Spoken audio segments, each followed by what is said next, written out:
Hi there, this is Mark Lockley from snookercrazy.com. For those of you who don't know, we've been making some handmade leather cue cases now for around about 2 or 3 years, and we've been doing it under the Majestic cue cases brand. You can find the website on handmadeleathercuecases.co.uk for those that want to have a look a little bit further. We do lots of pictures on there, and you can see all the different cases. We've got 9 different models at the moment, and hopefully we'll actually get ourselves to push them a little bit more soon, but Snooker Crazy's been so busy that this has sort of taken a little bit of a backseat for a while. Anyway, I thought we'd give you a run through on this one, which is the Poseidon case, so you can get a little bit better view than just a few pictures on the website. So, to start with, you can see that it's a patchwork case, so we obviously cut all of these on site individually, which does take some time. That gives you a nice lengthways view. All of these are stuck together onto a wooden carcass of the case, which obviously we make these as well, and you can see that there's a nice top thread zigzag stitch runs all the way along. On this particular model we don't overlap the leather, it's stuck directly to the carcass itself. We do many types of handles. This particular one, obviously you can see we've embroidered it straight on top of the handle. We've got 4 layers of leather in there, which makes it very sturdy. Our cases are quite heavy. We tried the lighter ones. We would just rather make them as rigid and as not as bulky, that's probably the wrong word, but as strong as we can, and we prefer to do it this way. So although we do make lighter cases, this is the preferred one. The leather is an aniline leather and semi-aniline, so it's made so if you scratch the surface and you can rub your fingers in there, it will actually give it an aged look, but it adds to the look of the case, so it's actually designed to be that way. It's got a waxy surface on it. Now on the handle we've actually added an extra stitch all the way along, which goes right the way through the 4 layers of leather. Just gives it that bit of added strength, and the leather will actually stretch slightly to give it a little bit more tension. I think you'll agree that looks very nice. Right. Now we make our own brass bumpers on site. We did try with the decorative ones to start with, but they were too thin and didn't really do the job.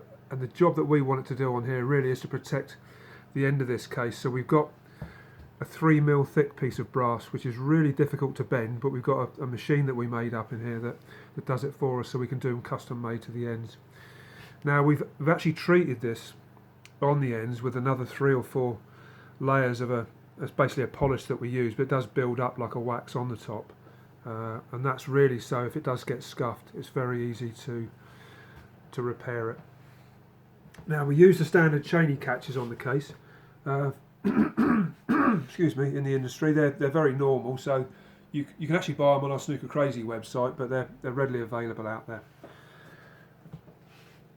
On the back end, you can see all the way down, we've used a solid brass hinge on this. Really nice butterfly hinges. As you can see, it goes well with the bumpers on the end. Gives you a reasonable view. Right. Inside, if I just open up. So I'm doing this on my phone at the moment, so a little bit difficult to move it around. Now there's a hell of a lot of work gone into this one. Some of the cases we just used 1 piece of suede. This one we just wanted to show off a little bit, to be fair.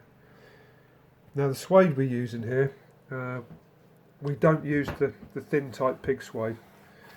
Now I've got a couple of bits to show you. If you look at the suede that you would see on most cases, it really is thin. It's not, we don't use this at all on ours. We tried it but just didn't like it. It's almost paper thin. It's around about 0.4mm thick. If you look at the suede that we use, it's 1.5mm thick. There's just absolutely no comparison. And I guess the best thing I can sort of say to you is some of the cases that come back to us to be fixed from other places all have got pig skin, and it's just basically worn through.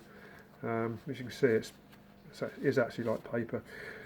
Now I've done some tests on ours, and even if you've got pen on it or something, you could effectively, if you're careful and use the right grades of sandpaper, you can actually file it off, or sand it off I should say, and sand it back. So we just don't want to use that. The reason being is it's for the money that you're paying for the cases. I just don't see as it's long lasting. Now what it does do, it adds a lot of weight to the case. You can imagine this is a one piece case, and every piece of this suede, it would add up to quite a large amount to carry. Now the amount of stitch work in there, it probably takes us around about 40 hours, I would say. Our cases are normally 30 to 45 hours. This has got to be about 40 on this one. And it's purely the amount that we've had to stitch inside and then cut up. But hopefully you'll like the colours on that. It's very, very bright. Solid brass cabinet hinges all the way down.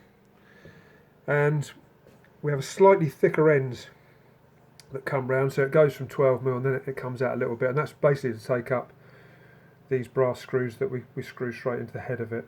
We thought about having a solid end, but to be honest, because it's just on the join where the strength is, I don't think it'll make too much difference. So we've added a very small compartment in there where you can pop a piece of chalk.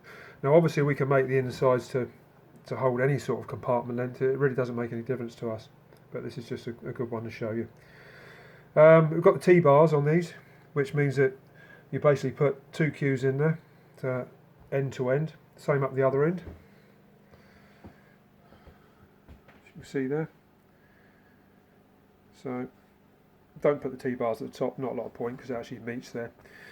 Now we have many layers underneath the suede, and we do these to a height where it'll actually hold the Q so it doesn't rattle around. We trialled a lot of different things, especially in the 3/4 cases, because you have maybe a 30mm butt for the Q, maybe a 10mm end for the tip, and then of course you've got all the extensions. So we've played a lot with the different heights of, I won't say what it is, but of the different layers in there. But basically that will hold it all in place. So I don't expect any of our Qs, as you get them, to rattle around. But I think you've got a very good insight into the amount of work that goes into this particular case. But if you want to see anything on how we do the carcasses and all the other sort of peripherals within that, then feel free to go on handmadeleatherqcases.co.uk and you'll get a far better picture of what we've done in manufacturing these. So I hope that was a little bit more informative than some of the photographs that we put on there, and I'll post the other 8 types up as soon as I can. So I hope you enjoyed that.